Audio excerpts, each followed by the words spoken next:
Quiero saludar en esta parte del programa, en nuestros estudios, a la precandidata presidencial de Colombia, exdirectora de la revista Semana, periodista. Ya le preguntaré cómo cambió del periodismo, que yo sé que es su pasión, a estos terrenos donde está ahora. Vicky Dávila. Vicky, bienvenida, qué gusto tenerte en el programa. Un gusto, muchísimas gracias, gracias por esta oportunidad, por este espacio. Le faltó decir que soy ex-RCN. Ex-RCN, que es nuestra casa. Aquí conocí a Vicky hace 16 años exactamente, cuando llegué a este país a trabajar. Recuerdo que teníamos el mismo departamento de maquillaje y estábamos todos los días, todas juntas. Y debo decir que Vicky fue una de las personas más amables,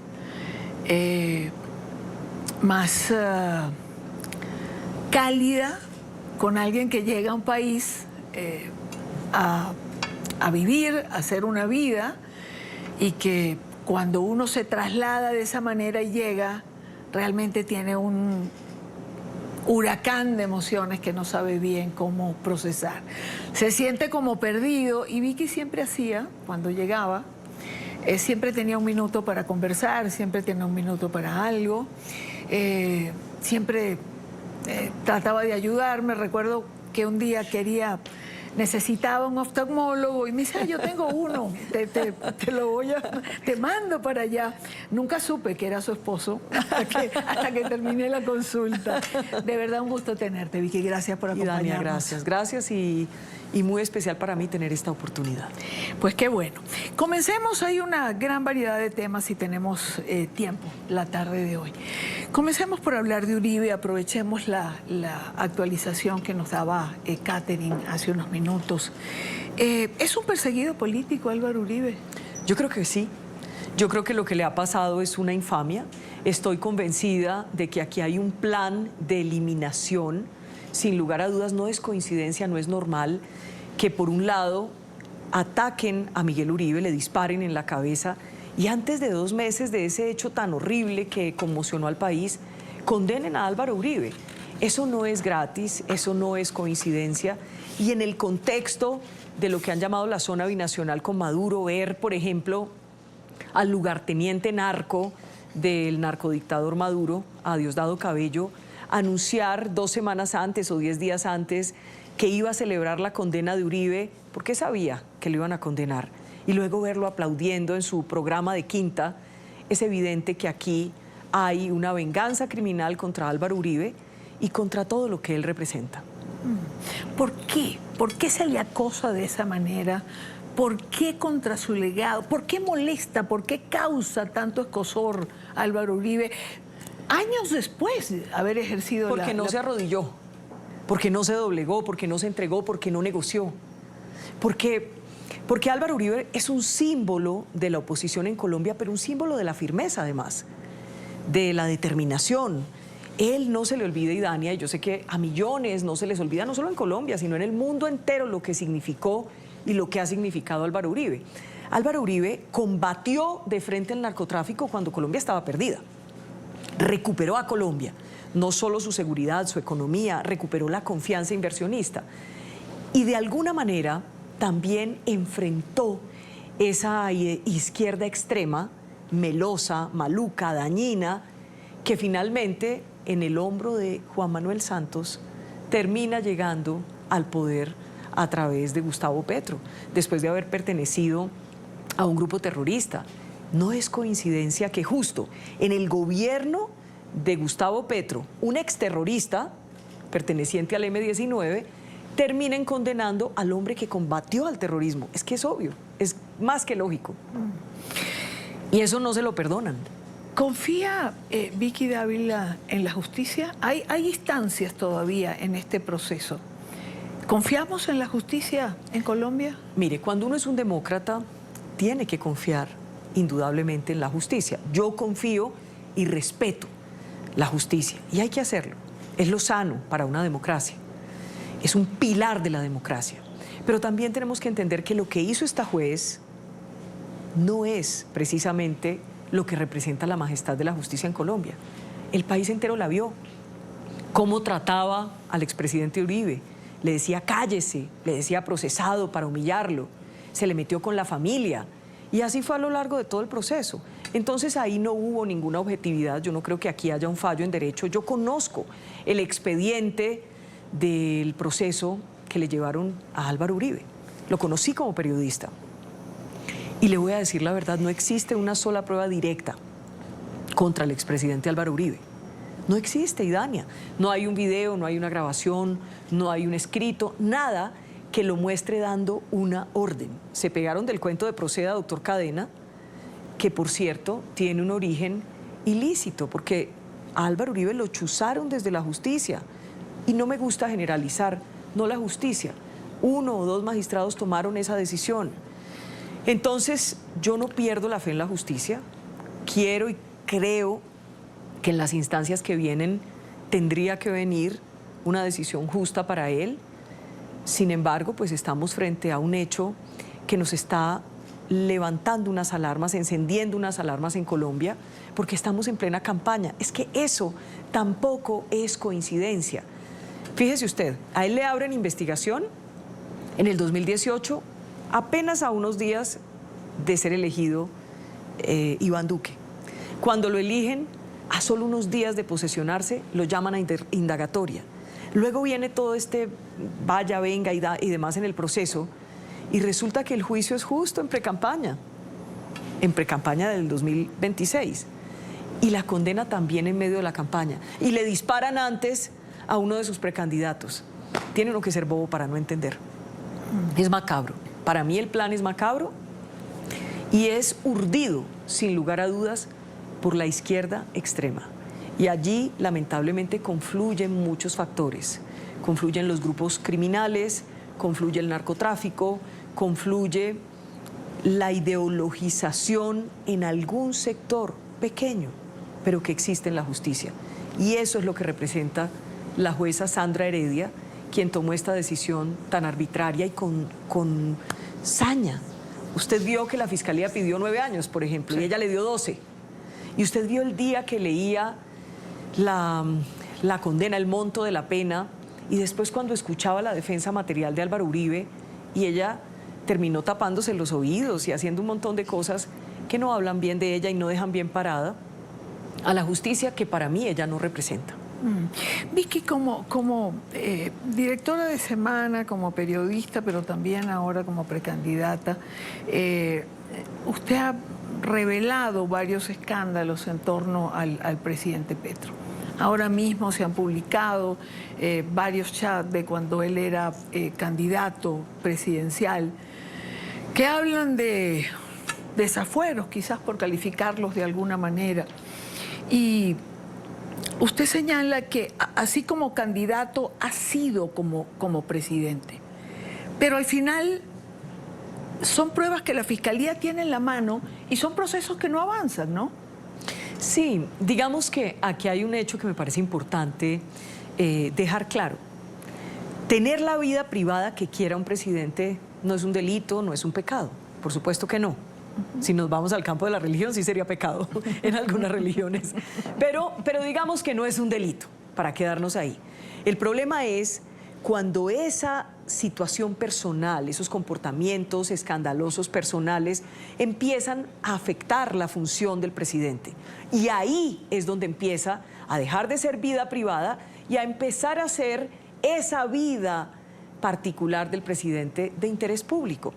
Y le voy a decir una cosa, no lo digo yo, es que lo dice su ex canciller, esa es la realidad.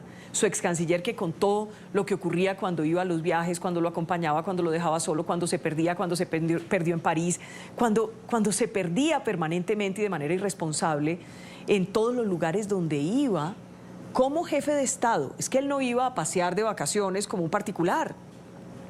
Cuando estuvo en Panamá, episodio que se volvió un poco folclórico y que se narró completamente en las redes sociales y que generó memes y de toda clase de situaciones, ese episodio no era un chiste tampoco. Hoy no sabemos quién es la primera dama. Él se posesionó con Verónica Alcocer como primera dama, ella no ha vuelto a aparecer, no sabemos dónde está, si sigue siendo la primera dama o si la primera dama es la persona de Panamá, él o ella, que tampoco lo sabemos. Entonces, estaban pidiendo, queremos pruebas, de lo que dijo Leiva. Y aparece, resulta que esas pruebas, parte de esas pruebas están en la misma fiscalía, desde el año 2023. ¿Y qué prueban? Prueban los desafueros, prueban una vida de excesos, de mujeres, de licor, de una vida, ¿qué le digo yo?, de rumba problemática y muchas cosas más, pero no en boca de alguien que está dolido o alguien que se fue o alguien que votaron del gobierno, sino en boca de su hijo Nicolás, que ha sido la garganta profunda de todo esto, y de Day Vázquez, que era la esposa de Nicolás.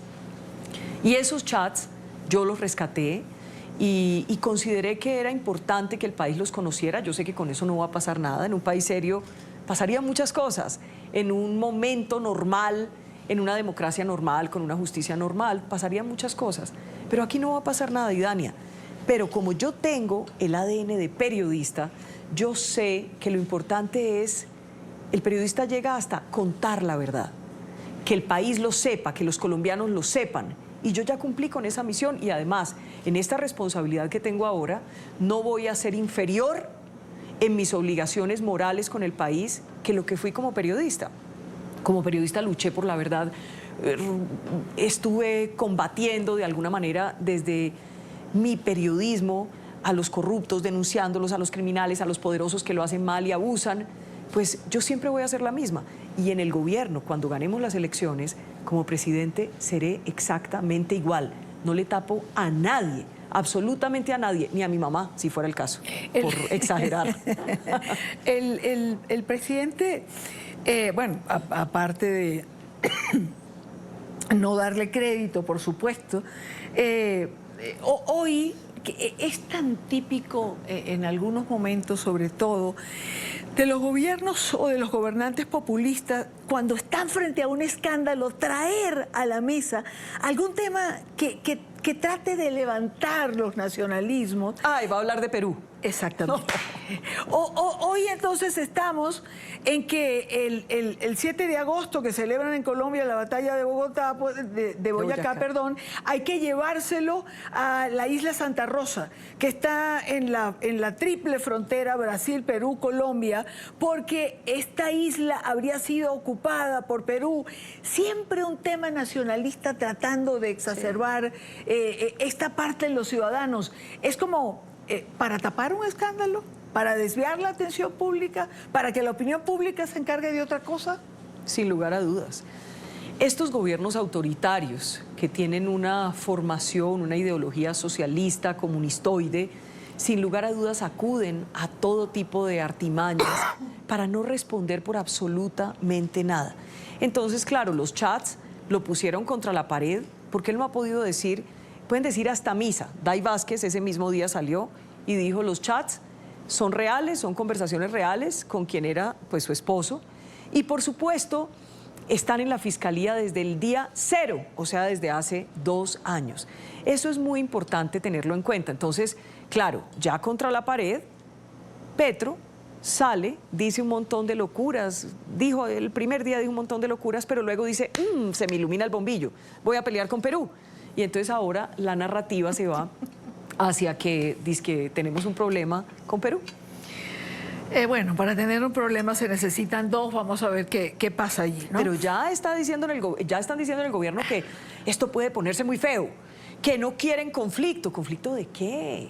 ¿Conflicto de qué? ¿Quién dijo que Colombia, los colombianos quieren pelear con los peruanos o los peruanos con los colombianos?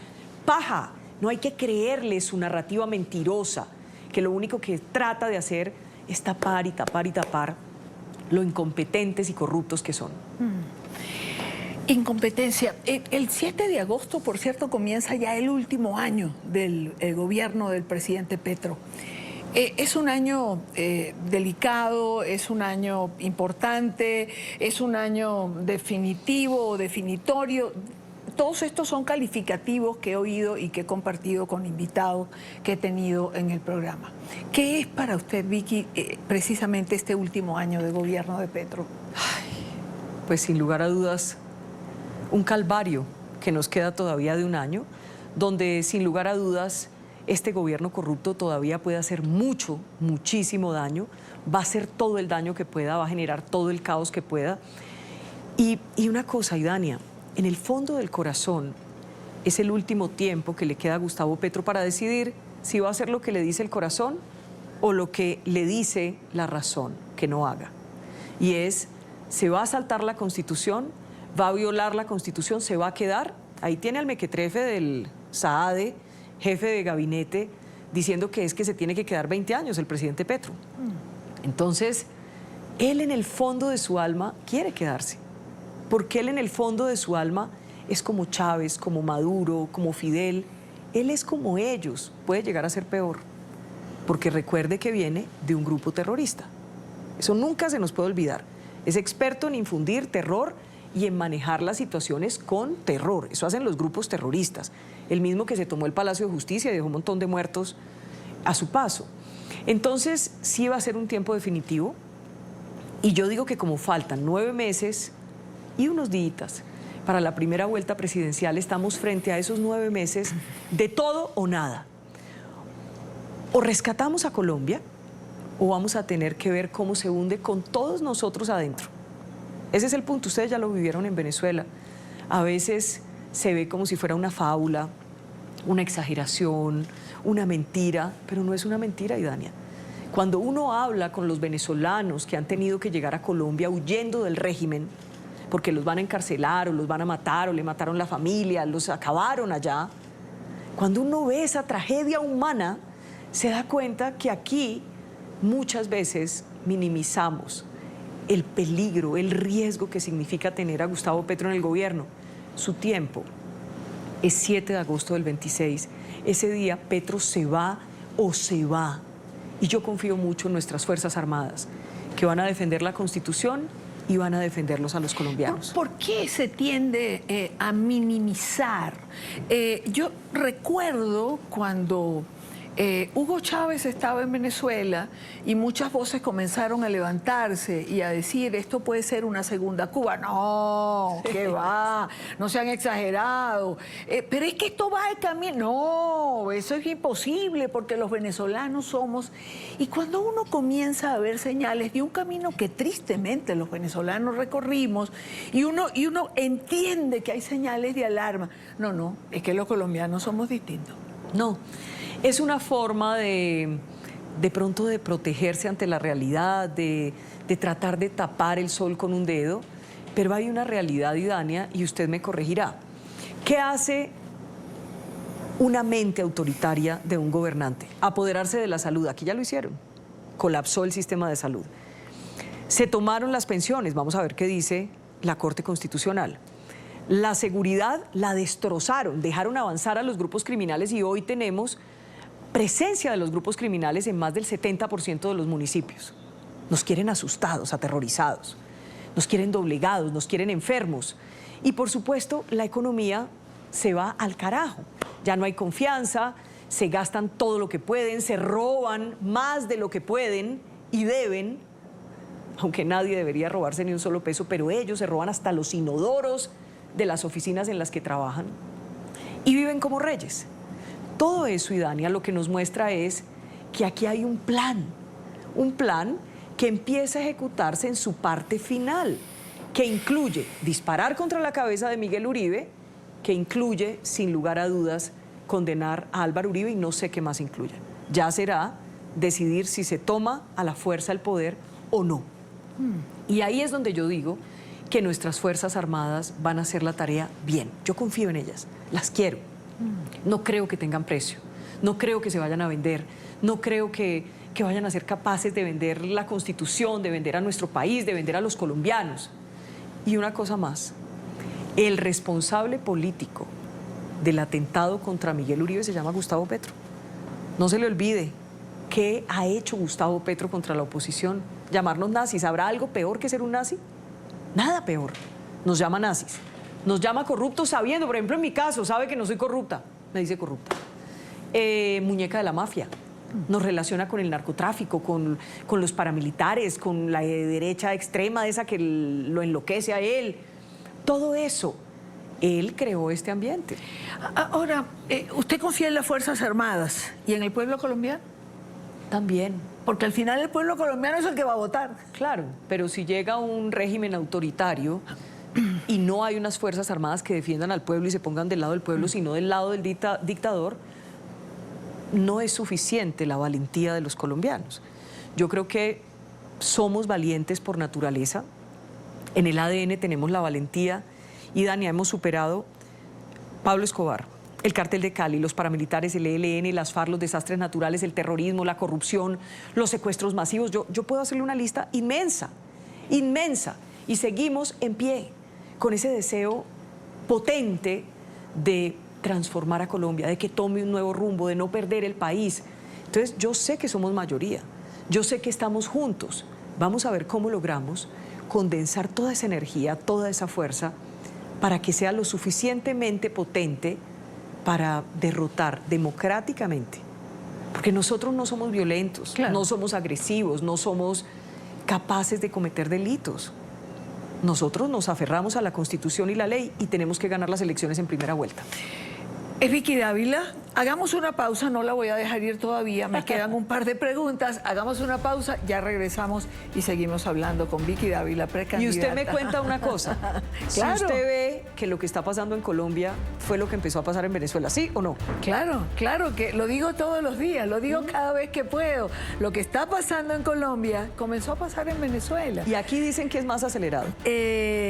Por eso decimos muchos venezolanos que venimos del futuro. Así es. Ya regresamos. Continuamos con La Tarde por NTN 24, el canal de las Américas. Continuamos y aprovechamos el tiempo al máximo. Vicky Dávila, precandidata presidencial, está con nosotros en el estudio. Vicky, evidentemente en este programa se habla mucho de Venezuela. Es uno de los espacios de NTN donde más tocamos ese tema. No solo porque yo sea venezolana, sino porque nos ocupamos de los presos políticos, de la democracia, y porque para nosotros eso es sumamente importante, y ahí lo digo en el canal en general. El presidente Duque apoyó muchísimo a la migración venezolana, que digamos en los años de su gobierno vivía una de las épocas más duras. Se creó toda una infraestructura, una gerencia de fronteras, había organizaciones y había dependencias y oficinas para esto. Lamentablemente en la administración Petro se desmontó esta arquitectura. Hay muchísimos venezolanos en Colombia, se calcula, legalmente creo que hay 2 millones algo, pero la cifra completa siempre pensamos que son como 3 millones. Yo creo que dentro de esos 3 millones votantes habrá unos 600.000 aproximadamente. En un gobierno de Vicky Dávila, ¿qué hay para los venezolanos? ¿Cómo integrarlos o no integrarlos? ¿O qué se piensa en relación a eso? Mire, yo veo la migración, primero, con un sentido humano. Eso es lo primero. Saber que hay que huir de su país, que no se puede estar en su propio país, que hay un régimen asesino, que hay un régimen opresor. Es una tragedia humana inmensa, alejarse de las familias. Yo le digo que todavía después de tantos años escucho las historias de quienes tuvieron que venir y dejar al otro lado de la frontera en su país a sus familias y se me remueve el alma. Me duelen esas historias. Entonces tengo toda la sensibilidad hacia la tragedia que vive alguien que llega como migrante. Pero por el otro lado pienso que detrás de esa tragedia tiene que haber una oportunidad. Y la migración se tiene que ver como una oportunidad. Y para que sea una oportunidad exitosa, hay que darle la oportunidad. ¿Cómo se le da la oportunidad? Integrándolo al mundo económico, al mundo de la educación, de la salud, dándoles la atención que se requiere. Yo creo que aquí ya hay muchos venezolanos exitosos, profesionales grandísimos. Usted es una de ellas, y Dania, que ha tenido la oportunidad y la ha aprovechado y hace una labor maravillosa. Por ejemplo, aquí, trabajando en el canal NTN, y conozco médicos, periodistas, ingenieros, empresarios que creyeron también en Colombia, que salieron de su país y vinieron acá a montar empresa, por ejemplo, a generar empleo. Eso me parece que tiene que seguir siendo así, darles toda la oportunidad de legalizarse. Aquí ahora les están poniendo muchas trabas, les hicieron conejo, les están haciendo trampa. Yo creo que es por congraciarse con el narcodictador Maduro. Sinceramente lo veo así. Pero también hay que ser muy firme que quien infringe la ley tiene que enfrentar la ley, como nos pasaría a los colombianos en cualquier Claro. lugar, o nos pasa. Donde infringimos la ley, pues tenemos que pagar. Claro. Y ahí también tiene que haber una política muy seria, muy firme, que lo recibimos con el alma. Quien cometa un delito o se va a la cárcel o se devuelve a su país. Así tiene que ser. Claro. Y así lo veo de manera práctica. Así de sencillo. Hay que darle salud, educación, la oportunidad de que puedan trabajar. Eso es muy importante, el tema de poder trabajar, que puedan venir a producir. Claro. Ahora, en un gobierno de Vicky Dávila, ¿cuál sería la relación con Nicolás Maduro? Yo tengo sobre eso un pensamiento tal vez particular. Y Dania, yo lo considero un narcodictador, un narcotraficante buscado por Estados Unidos, cuya cabeza tiene precio, es un malvado, una desgracia para Venezuela. Entonces nunca me vas a ver como presidente estrechando la mano de Maduro. Nunca es nunca. Y todo lo que desde Colombia como gobierno se pueda hacer para que regrese la democracia a Venezuela, yo estaría dispuesta a hacerlo. Eso es lo primero. Pero en la vida práctica, cortar los lazos en la frontera entre los dos países, donde hay familias, donde hay hijos, donde hay esposas, madres, hermanas, amigos, eso es una infamia. Entonces hay que entrar a combatir la criminalidad en la frontera, que está manga por hombro. Allí solo hay narcotráfico, allí solo hay extorsión, allí hay minería ilegal, toda clase de economía ilegal está ahí, prostitución, una cantidad de situaciones, mujeres sometidas, esclavizadas. Entonces hay que entrar a cuidar los negocios para que no se mueran de hambre ni los de acá ni los de allá. Ese me parece que es un manejo responsable. Por lo demás, el dictador ojalá se va antes del 7 de agosto del 26 se haya caído. Que se caiga. Yo quiero que se caiga, que lo tumben. Usted y una cantidad de millones más entre venezolanos y colombianos. Y que no se caiga solo, que se caiga con ese Diosdado Cabello, que es un bandido espantoso también. Pues ojalá y así Narquito sea. de medio pelo. Como dicen en mi país, bueno, su palabra vaya adelante. Vicky, ya nos quedan unos 4 minutos y me quedan unas preguntas. 7 de agosto se cumplen 2 meses del atentado contra Miguel Uribe. Usted ha venido punteando en las encuestas, lo cual la coloca en 2 planos, como alternativa, como amenaza. ¿No tiene miedo, Vicky Dávila, de que le pase algo similar? Y Dani, el miedo es humano. Decir que no hay miedo es mentir. Es querer ponerse una careta y mostrar solo por un rotico lo que es uno. No, yo soy la misma de siempre y por supuesto que genera temor.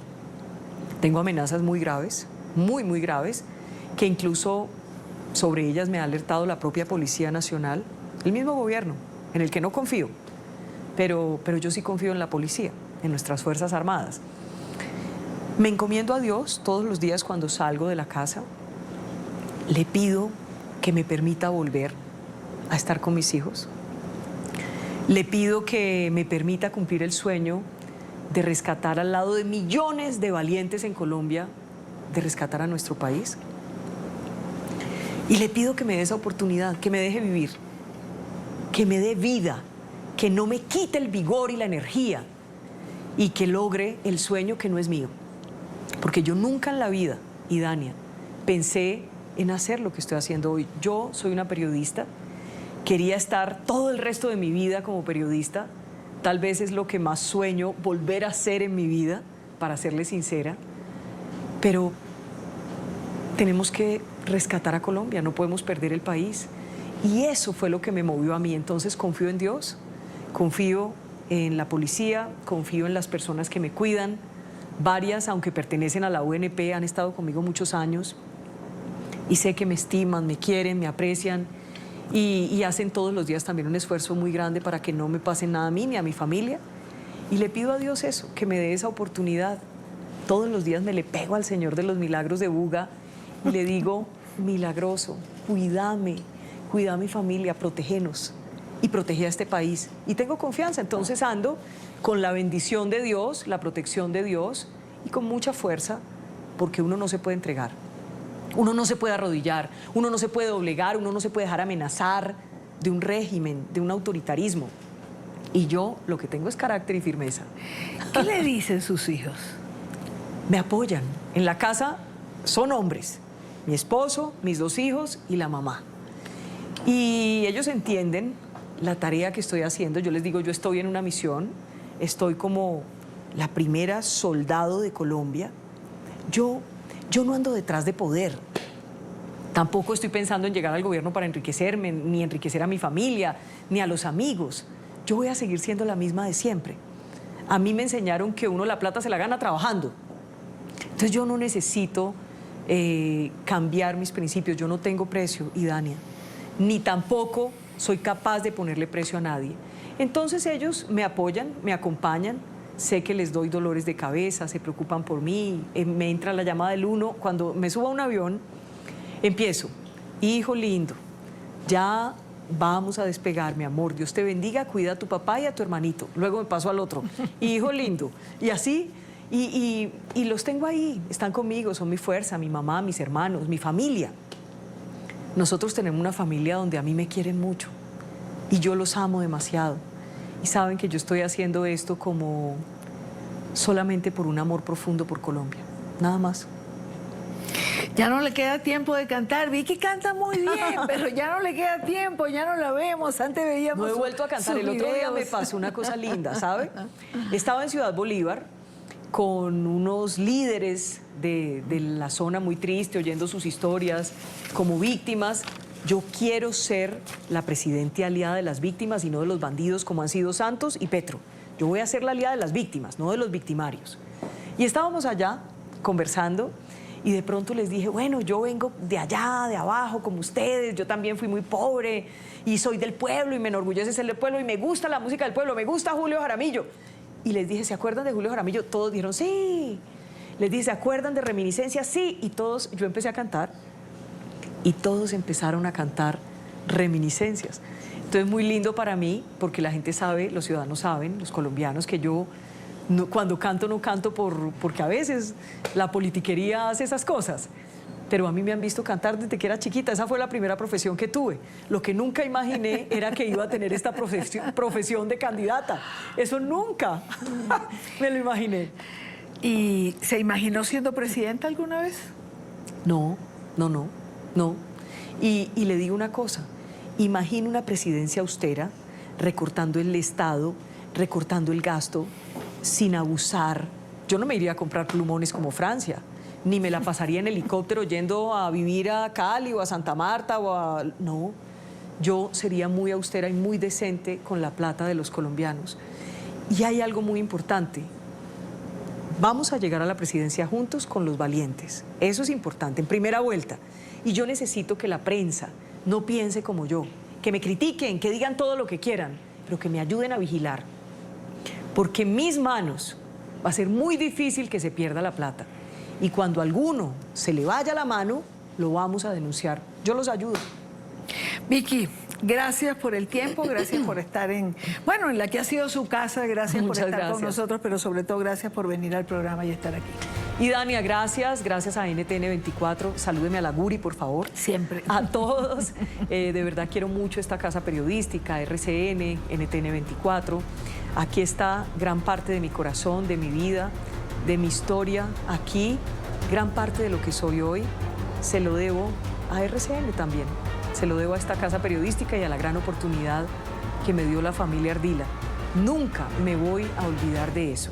Y ustedes no se olviden, vamos a luchar juntos por la libertad, por la democracia, por el orden y por las instituciones.